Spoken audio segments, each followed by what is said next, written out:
করতে পারেন। কিভাবে আমল করবেন আমি বলে দিব, তবে কি কি উপকার পাবেন সেটা আমি বলে দিচ্ছি। নাম্বার 1, 1 নাম্বার হচ্ছে এই আমলটা করার মাধ্যমে আল্লাহ তাআলা আপনার ঘরের সকল অভাব দূর করে দিবেন। দ্বিতীয় নাম্বার হচ্ছে আল্লাহ পাক রব্বুল আলামিন আপনার ঘরের ভিতরে বরকত দান করবেন।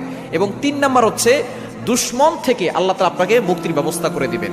এবং 4 নাম্বার হচ্ছে আপনার জানমাল নিরাপত্তার ব্যবস্থা করবেন আল্লাহ তাআলা। এবং 5 নাম্বার হচ্ছে হাউজে কাউসারের পানি আল্লাহ তাআলা আপনাকে দান করবেন। কেননা এই সূরা কাউসারের ভিতরে ইন্না আতাইনাকাল কাউসার, হাউজে কাউসারের ব্যাপারে আল্লাহ পাক রব্বুল আলামিন বলে দিয়েছেন যে এটা নবী সাল্লাল্লাহু আলাইহি ওয়াসাল্লামকে আল্লাহ তাআলা হাদিয়া দিয়েছেন হাউজে কাউসার। একমাত্র আমাদের নবীজি সাল্লাল্লাহু আলাইহি ওয়াসাল্লাম তার উম্মতদেরকে হাউজে কাউসারের পানি পান করাবেন, যা সাদা হচ্ছে দুধের থেকেও বেশি সাদা এবং মধুর থেকেও বেশি মিষ্টি।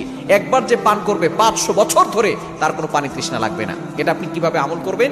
এই আমলটা হচ্ছে আপনি প্রথমে ওযু করে আপনি 3 বার দুরূদ শরীফ পড়বেন। এরপরে হচ্ছে আপনি সূরা কাউসার 11 বার পড়বেন। শেষে আবার 3 বার দুরূদ শরীফ পড়বেন, পরে আপনি পানিতে ফু দিয়ে ওই পানিটা খাবেন। দেখবেন আল্লাহ পাক